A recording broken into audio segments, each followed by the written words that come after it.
out and open the door to let cooler molecules in. And in this way, we heat or cool your place without using any energy. It's not a violation of thermodynamics because God is involved. I believe is the conventional explanation for Maxwell's demon.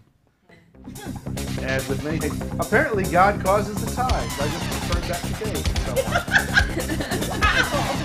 it's proof that wow, I was almost actually fakely surprised. Actually, I'd gotten off into... Sometimes when I'm talking to myself, I'm so interesting. I just start listening while I'm talking and stop paying attention, which is why eventually when I'm in that mode, you realize eventually I just stop talking for like 3 seconds, because that's how long it takes my brain to catch up and realize I got to start talking again if I want to hear the cool stuff. Anyway, welcome everyone to this, the first show of the 8th season of Geek Explains. Or in my case, it's show 801, which I don't know if that's really...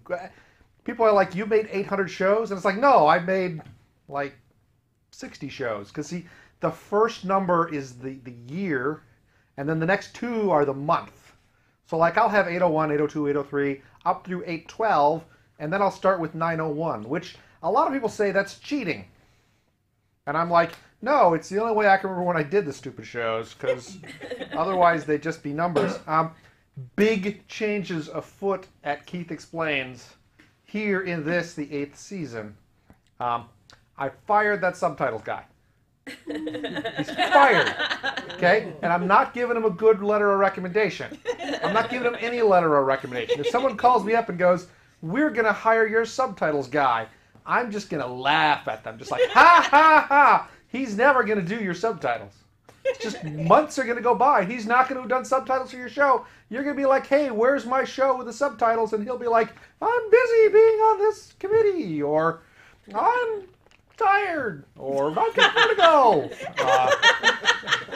Okay, he's not going to do it. So I have fired him. And then people are like, well, Keith, don't you just have to don't you have to hire another subtitles guy? And I'm like, no, I don't need subtitles. I've watched a couple of the recent shows. He was just mocking me down there. Okay? He was supposed to be clarifying, maybe putting up like URLs of the fantastic things I was putting. No, he was mocking me. I really should have been paying attention as the producer of this show, but I could never be bothered to because I was busy with a lot of things. I'm terribly busy. So I fired him. From now on, there's no subtitles. I think. I mean, I don't know. There's no subtitles here now. Look, watch. Okay? I couldn't do that if there were subtitles there, because it would push through them, and they'd... Anyway, for me, it's January 2011, so we've got somewhere between 6 months and 24 months before the end of the world. So I guess we really do have to get these shows edited and in the can, so that they can be broadcast and so the signals can be going through space so that the aliens can see them after the world is destroyed. I've also got them backed up on Google. So, I think Google has a big off-planet repository of everything. I assume that they just launch rockets filled with hard drives, but I'm not sure. Anyway, like I said, it's January, and all of you in my audience know what that means. That means I spent December in Nebraska and/or with my parents. And in fact, this year, it was both. I spent Christmas in Nebraska, and I spent like 3 weeks with my parents out here because I'm just that kind of guy. We go to Nebraska because that's where the in-laws are. And it used to be there were 2 sets of in-laws in Nebraska, and then one of them moved to Branson, Missouri. Which I think of as an old town where old cowboy country music loving people go, which I guess describes this in-law perfectly in 15 years. He's not old yet, but he's close. And I don't know if he likes country music now, but he will. So I spent Nebraska with one set of in-laws. I'm like, 3 of us flew here. There are 3 of you. You could have flown out here to California and it would have been warm, or at least not frozen. Because while I was gone, it was raining, but that rain never once on the way down froze, like it did in Nebraska. We were in Nebraska for 6 days. I only went to Walmart 7 times. That's a new record for Christmas in Nebraska. And not on the, wow, you went 7 whole times? On the, wow, you only went 7 times to Walmart. There were 2 days we didn't even go to a Walmart at all. Which means those other days we went to Walmart more than once. And I don't know why I'm fixated on this, but truthfully, there is really only one place to shop in this place in Nebraska we go. So that's where we have to go to shop. We're at Walmart on Christmas Eve. It's every horrible nightmare I've ever had. The box didn't get here. We have to get another Christmas present for insert name of nephew, who I'm not going to mention on the air. What can we get him? What can we get him? And this Walmart's like 4 football fields in size, I swear. You can actually see the curvature of the earth. You stand near the middle of the store. As you look, east and west, the 2 sides of the store are beneath you, so you can tell that the earth is in fact curving. There's weather in this Walmart. This Walmart has actual weather systems inside of it. They're they'll come over the in-store announcement system, and they're like, a storm front is moving through the grocery towards women's clothing. Back in October, they tell me 4 people were killed in a flood in this Walmart. Okay, that's not true, because we would have heard about 4 people killed in a flood in Walmart. That would have been on them odd news sites. Only 4 people were killed in a flood in Walmart today. Anyway, I don't know where this town ranks in terms of towns in Nebraska. It's certainly not the biggest, because I think that's Omaha. And it's probably not the second biggest, because that's Lincoln. I'm going to say it's the 3rd biggest, because I only know 4 towns in Nebraska. And this one's bigger than the other one I know of. So to me, this is the 3rd largest town in Nebraska. We had to go to City Hall while we were there and get a passport picture taken for someone. So we're like, okay, let's go to City Hall. And I'm used to out here where you go to City Hall, then you try to find somewhere to park, and then you walk across the large parking lot. And then you find City Hall, and you take the elevator to the right floor. But no, this was well, let's go to downtown. Look, there's lots of parking. Oh, look, there's the building we park next to is City Hall. Oh, it's not just City Hall. It's also County Hall. And when you go inside, there's a little directory. Here's every government office you could possibly think of. It's in this building. And each one is really just a door with a person in a little office. We're going to the assessor's office. Look, it's this tiny little room with this one person who's the assessor. And then right next to it is records. And then, and I'll mention City Hall in this 3rd biggest town in Nebraska is in downtown. Which I'll point out is 3 blocks long. Okay? If you want to tell someone where something is in downtown, you just have to say it's in the west block, or it's in the middle block, or it's in the east block. Okay? That's it. There's a block to the west side, and there's a block on the east side, and then there's that block in the middle, which they didn't have a name for, so it's just the middle block. It's I was driving around downtown for half an hour, trying to find you.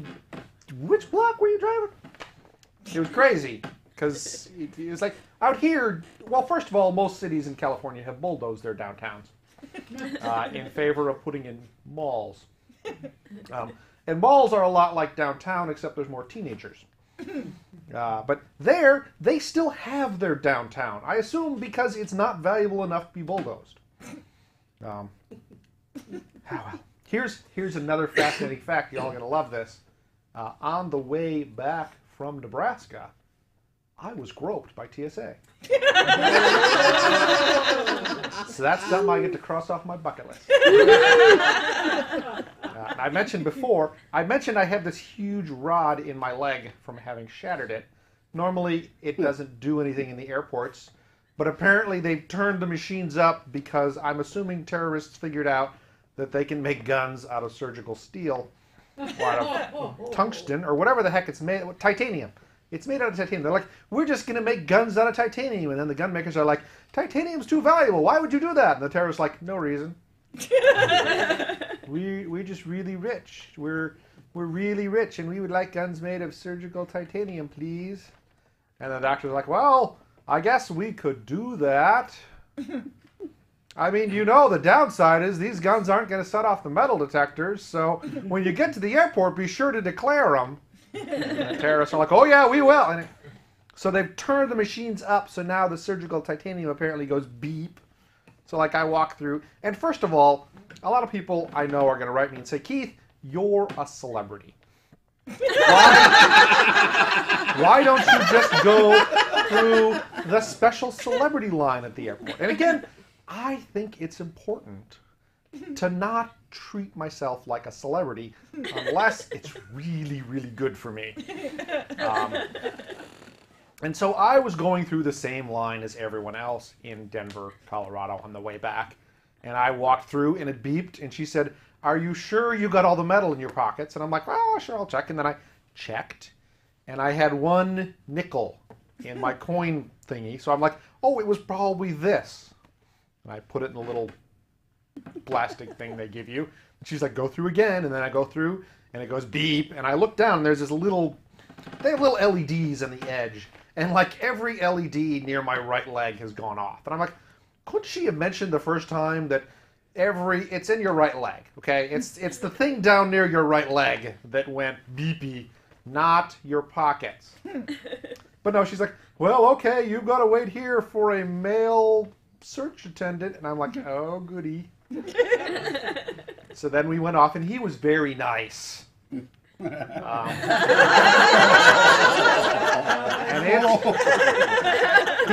he was very pleasant while groping me.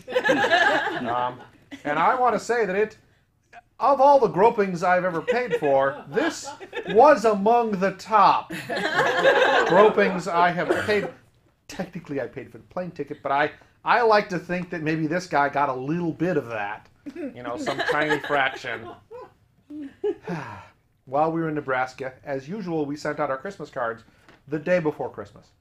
So everyone we know gets our Christmas cards like a week later, which is perfect for me because I haven't had to spend a lot of effort before Christmas when I'm busy doing Christmas cards. But they will arrive at everyone's house close enough to Christmas that they will check the little box that they feel morally compelled to send me a Christmas card the following year, even though I was so tardy in sending mine to them. And therefore, we get all these Christmas cards before Christmas, when you're supposed to get them, so you can be in the holiday mood, as opposed to when the people I send Christmas cards get to them, which is like the 28th, when everyone hates Christmas. They're like, why do I care what Keith did in the last year? Maybe if he'd told me this a week and a half ago, I would have given a damn. But no, I'm just dropping his cards straight in the shredder. I also wonder, the people who get my Christmas cards invariably, well, most of them won't, but some of them will be like, why is this postmarked from middle of nowhere, comma, Nebraska? You know, it's a zip code that starts with a 6. No one lives in places that have zip codes that start with a 6. There's just an entire section of the country that if the aliens came down in their spaceships and took away everyone that lived there, it would be a couple weeks before anyone else went, hey, weren't there people in 69101 or whatever zip code it is? Like, I mean, maybe when people were flying from Los Angeles to New York, they'd wonder, why are all the lights off in that section of the country?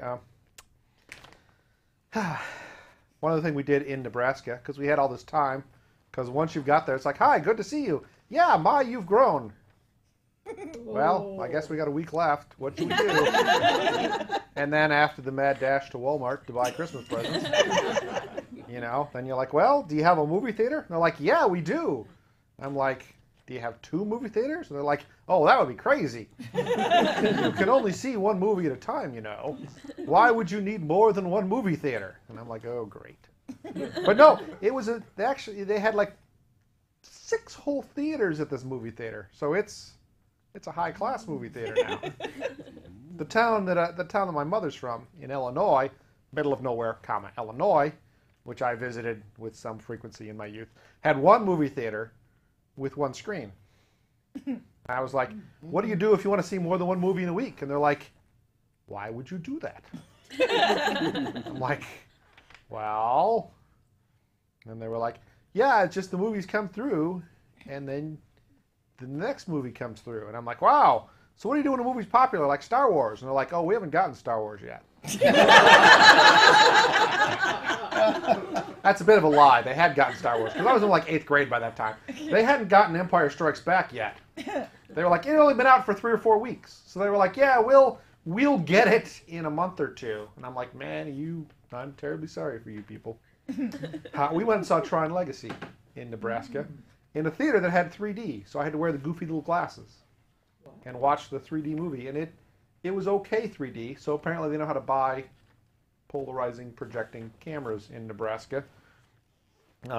And it wasn't a bad movie, except in the sense that it doesn't make a huge amount of sense that a guy could get sucked into a computer by a laser beam and could spend 20-odd years in a tiny little desktop in the basement of his old arcade without someone thinking, hey, no one's paid the electrical bill here for 20 years. Let's just cut off all power to that building, because that's what utility companies do. To say nothing of the fact that computers from 20 years ago were nowhere near powerful enough to run the entirety of Tron. And if in 20 years they have advanced so much that the odds of that particular thing still being the most advanced computer in the world are 0. Tron's kind of a weird movie because it's about computers. There aren't that many movies about computers because, for the most part, computers are boring. Like, there's nothing exciting that I do at work that would really translate well to the big screen. Like, look, here's Keith in the exciting scene of him trying to find the bug.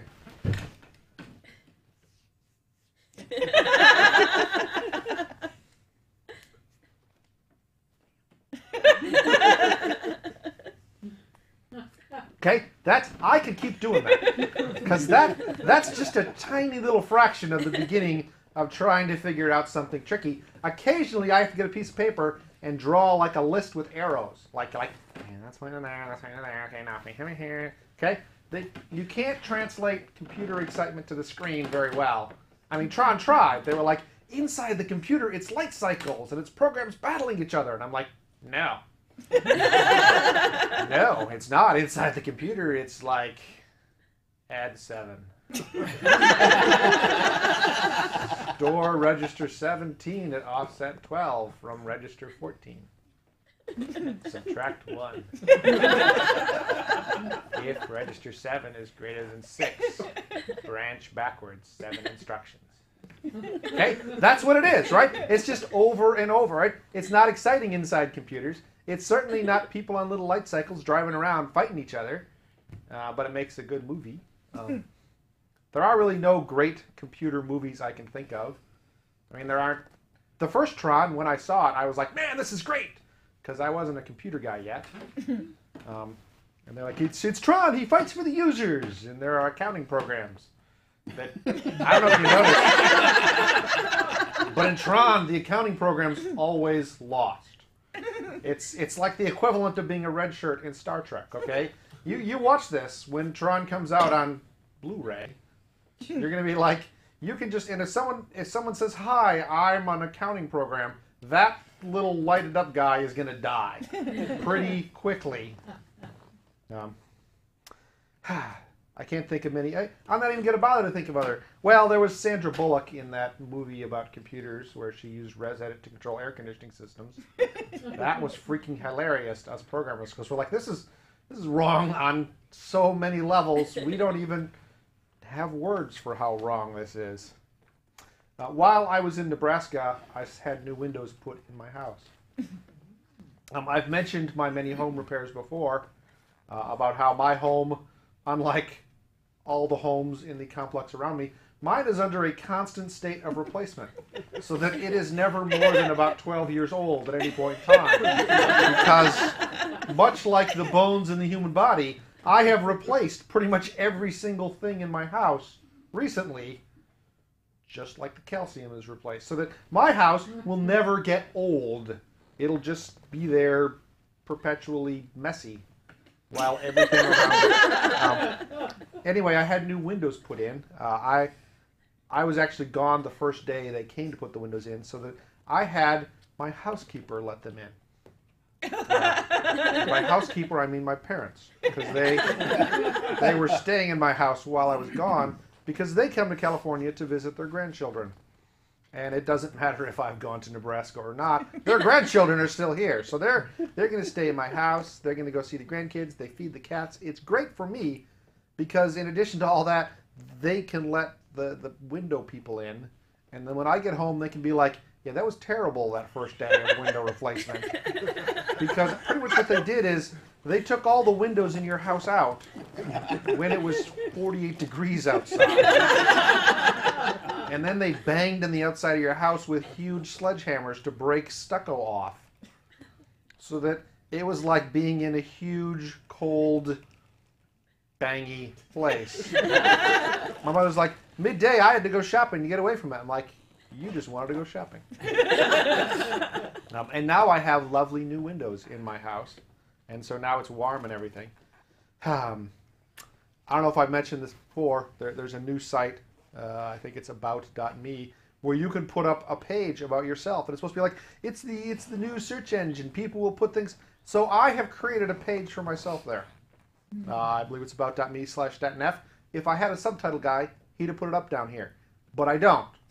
So you're going to have to listen when I say about.me/.nef. STATTENF. That's 8 characters long. It's been statnef since the first count I got on a computer. They're like, what's your name? Statenfield. I'm like, that's too long. I'm like, okay. Now, I had known that for years I would get mail addressed to like Keith Statenfield, because they'd only allow that many letters in the address, but in Unix they only allowed 8. So I had to settle for statnf as my logon. So that's what it's become. Like I have forgotten that yield part at the end of my name with respect to computers, even though now I could use Statenfield as my login, but my brain can't type it anymore. It would stop at statnf, and then it would hit return, and then I'd be like, oh, I forgot the yield part, and then it would lock me out of my account. Anyway, I have created an about.me page, which I would like you all to go to so that the hits go up, because I think that they're somehow looking at how many people look at your page. It's entirely lies. There's one true statement on the page. I guess there's 2 true statements on the page. The first one is my name, which, if it weren't true, it would be about someone else, okay? So my name is on the page. It says, this is this guy. And then it says, at least one statement on this page is true. Okay? That's the only true statement on the page. Everything else is a lie. And I would like everyone to link to that page so that in Google, that becomes the highest rated page about me. So that when people want to look things up, it'll be Keith Statenfield, and then Google will be like, Keith Statenfield, the celebrity, and you'll be like, yes. And then it'll take you there, and it will tell you all the fabulous things I have done, which they're just going to be lies. But go there, and you'll see what I've decided this month is going to be fabulous stuff for me. And speaking of that, people say, Keith, I don't think you're really a fabulously successful and wealthy celebrity. I need proof. Okay, here we go. Here's my proof. I was looking at my mail today. 20 minutes before I got in the car to get here, I got my mail. And this was in the mail for me. See? It's The Wealth Collection, okay? And it's this catalog of the most amazing, crazy shit that rich people must want. Okay? Here we go. See? There's the mailing. That was the mailing thing. See? You can see my address. Assuming they've zoomed in. And I was thumbing through this, okay? And like, look, here's what rich people are interested in. Expensive wine, more expensive wine, ladies that are naked, dance, expensive pianos. Look at this. This speaker, which they suggest I buy, is larger than the bathroom in my first apartment. If we go back here, I like this one. Look, it's lazy solar, okay? This is like a little thing you would put on your deck that you could lay on. It detects where the sun is and turns so that you are always in the sun, okay? Okay? That's what rich people want, apparently. I was flipping back here a couple more pages. Look, your own private resort. Here at the back, there's a thing telling me why I should be buying fractional airplane time.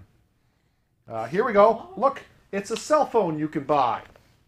I read the little thing. It's hand-assembled by some guy in Switzerland. It's got actual diamonds around the thing. The back plate is made of fine leather. Yada, yada, yada. It's probably on AT&T. The coverage probably still sucks. Look, here's a resort in Germany that has a magic making air better machine, which they show me a picture of. They're like, we remove the impurities from the air at our resort. And I'm like, oh, God. Anyway, this is the kind of thing I have to deal with all the time. Oh, look here. I love this one. It's for a hotel in Beirut. And the little tagline is, welcome back home, sir. And I'm like, well, okay. And then down here, blah, blah, blah, invites you to stay at their executive high-floor suite at the exclusive starting rate of $2,300 a night. But it does come with a Bentley Continental with a chauffeur. So I guess we know where I'm going for a vacation. Oh, well, so this is this proof that I am important. Is that I'm the kind of guy they think that needs this. I'm pretty much out of time. I was going to mention this as well. Look, remember last time I talked about I had this book on procrastination that I hadn't read yet? And I brought it here to show it to you. And then after that, I left it in my back seat, and it stayed in my back seat for so long I lost it. So I bought this book, which is about getting things done, which I'm going to read someday, and then I will be successful. I've read through page 24. So that counts for something. It's lovely to have you all here in the 8th season. Hopefully you'll see this before summer. I'm not going to say what year. That, I think, is just going to limit me. See you next time. This is the craziest ass magazine I remember. I got this like a year and a half ago. I thought it was a joke. And I got another one today. Look at this. Here's a picture of some guy. I just briefly skimmed this guy's Q&A, but he wrote a book about how hard it is to work. And he